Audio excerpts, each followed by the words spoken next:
بتائیے گا سر، یہ بتائیے گا کہ پاکستان تحریک انصاف جو ہے وہ چڑیا پر بھی نہیں مار سکے گی اسلام آباد میں بڑے بڑے کنٹینرز، بڑے بڑے کھڈے کھود کر مٹی پھیلائے گی، اس کے باوجود پہنچ گئے سفر سر سن لیں نہیں پہلے آپ کو میں بریک کر دوں.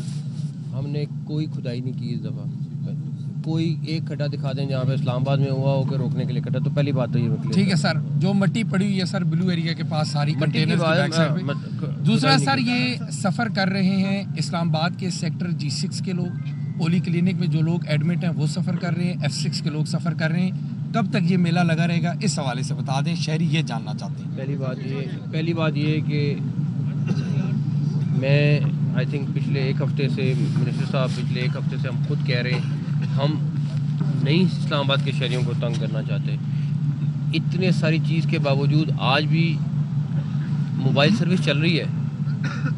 جو اسلام آباد کے راستے پچھلی دفعہ بلاک ہوئے تھے وہ والے اس طرح راستے بلاک نہیں ہوئے. ساری چیز کے باوجود ہم جہاں تک ہو سکتا ہے ریلیف دینے کی کوشش کر رہے ہیں، لیکن آپ کے سامنے مجبوری ہے.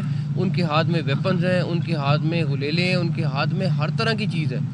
اور جو منسٹر صاحب نے بھی کہا یہ بات کوئی ایسی بات نہیں ہے کہ ہم صرف سیاسی طور پہ کہنا چاہ رہے ہیں کہ جی یہ لاشیں دیکھنا چاہتے ہیں. پریکٹیکلی میں آپ کو بتا رہا ہوں، میں نے 2 دن میں جو وٹنس کیا ہے، ہر چیز سے مکرتے ہیں، ہر چیز سے لیفٹ رائٹ ہوتے ہیں.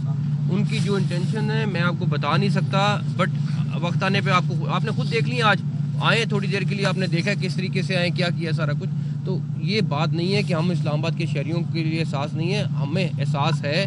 ہم جتنی ممکن ہو سکتا ہے ان کو فیسلٹی دینے کی کوشش کریں، لیکن کیا کریں.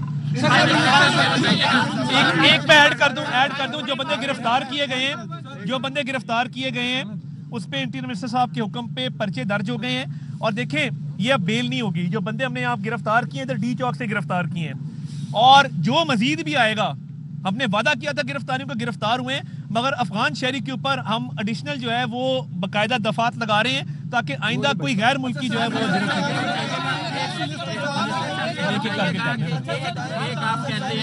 آپ کہتے ہیں کہ پیلٹ گنز یوز ہوئی یا تشدد ہوتا ہے، ایک معمول بن چکا ہے. آئے روز یہاں پہ مظاہرے ہوتے ہیں، آئے روز شہری پریشان ہوتے ہیں. دہشت گردی کے ثبوت ہیں، افغان باشندوں کے ثبوت ہیں، ان کو دی گئی. تو پی ٹی آئی کو بین کیوں نہیں کرتے؟ دیکھیں بات یہ ہے، اس کا ایک پروسیجر ہے، اس کا ایک ریفرنس جاتا ہے سپریم کورٹ کے اندر آرٹیکل 6 کے تحت، باقی آرٹیکلز کے تحت. وہ پروسیجر جب وقت آئے گا، کوئی فیصلہ ہوگا، اس کو فالو کر لیا جائے گا. مگر دیکھیے ہماری کوشش کیا تھی کہ ایک پروونشل گورنمنٹ ہے، کرم کے اندر 50 لاشیں پڑی ہیں. تہران ٹائمز نے فرنٹ پیج کی خبر لگائی ہے، ان کے کان پہ جوں نہیں رینگتی ہے. کیا انہوں نے کرم کے لوائقین کے ساتھ کوئی پیکج اناؤنس کیا ہے، یا وہاں پہ کہا ہے کہ ہم آر پی او کو بلاتے ہیں، ہم ڈی آئی جی کو بلاتے ہیں، ہم بیٹھتے ہیں، ان سے بات چیت کرتے ہیں؟ صوبے میں آگ لگی ہوئی ہے، جوانوں کی لاشیں ہم اٹھا رہے ہیں، افسروں کی لاشیں ہم اٹھا رہے ہیں. تو دیکھیں 18ویں ترمیم کے بعد کیا صوبائی law and order primary responsibility صوبائی حکومت کی نہیں ہے؟ یہ صرف یہ ہے کہ آپ گاڑی پہ ناچ گانا کریں، یہاں پہ آ کے گاڑی کی چھتوں پہ چڑھ کے بڑکے مارے وفاق کے اوپر، اپنے گھر میں آگ لگی ہو اور آپ دوسرے کے گھر میں آگ لگانے کی کوشش کریں تو اس کا انجام کبھی بھی اچھا نہیں.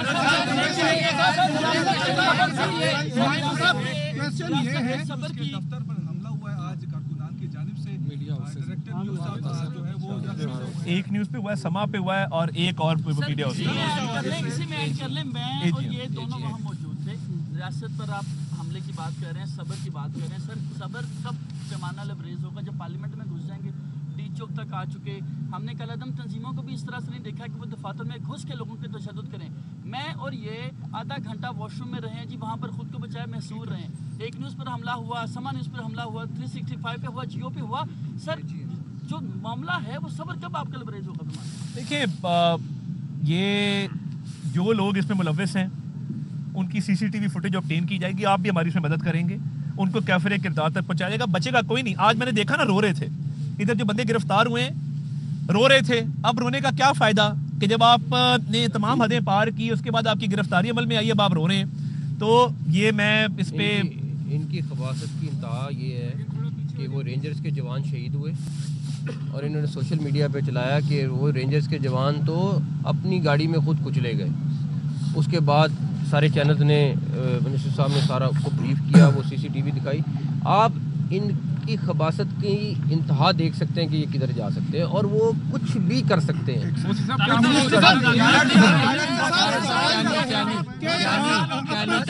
پہنچ چکے ہیں اسلام آباد میں بات کی ہے کہ غریبوں کے بچوں کو انہوں نے ڈال بنایا ہوتا ہے, آگے ہوتے ہیں. تو یہ بتا دیں, 2 منسٹر یہاں پر موجود ہیں, کہ کیا یہاں سے بشرا بی بی اور علی امین گنڈاپور کو بھی آپ لوگ اریسٹ کر سکتے ہیں؟ دیکھیں, یہ جو گرفتاری ہوتی ہے نا, یہ اس چیز کی پابند نہیں ہوتی کہ وہ کون ہے آگے. جو غیر قانونی کام کرے گا, وہ چاہے جو بھی ہو, جو قانون کو ہاتھ میں لے گا, اس کی گرفتاری بالکل عمل میں آئے گی. پہلے دن سے انٹیریئر منسٹر نے کہا ہے کہ جو ڈی چوک آئے گا گرفتار ہوگا. سوال کرنے سے لاشیں گریں گی, کیا آپ اس عمل کی طرف جائیں گے؟ بالکل بھی نہیں, بالکل نہیں جائے گا. کوئی مذاکرات نہیں, کوئی مذاکرات پرامن لوگوں کے ساتھ ہوتے ہیں, پاکستانی شہریوں کے ساتھ ہوتے ہیں, ان اغوانوں کے ساتھ اور ان انتہا پسندوں کے ساتھ نہیں ہوں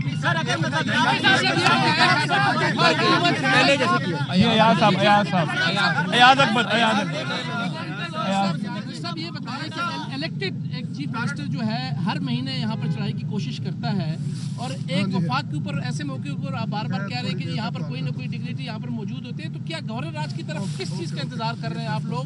کوئی آپشن نہیں یوز کر رہے, یا پھر آپ نے یہ کہنا ہے کہ جو چیف ایگزیکٹو ہے اس کو آپ نے اریسٹ, پچھلی دفعہ بھی اگر آپ نے اریسٹ کیا ہے تب بھی بتا دیں. اگر وہ دیکھیں ہوتا پتہ کیا ہے, اگر ایسی لاسٹ ریزورٹ میں آپشن ایکسرسائز کی جائے, جیب سے پختون کارڈ نکل آتا ہے اور اس وقت کہا جاتا ہے کہ جی دیکھیں پختونوں کے ساتھ زیادتی ہو رہی ہے.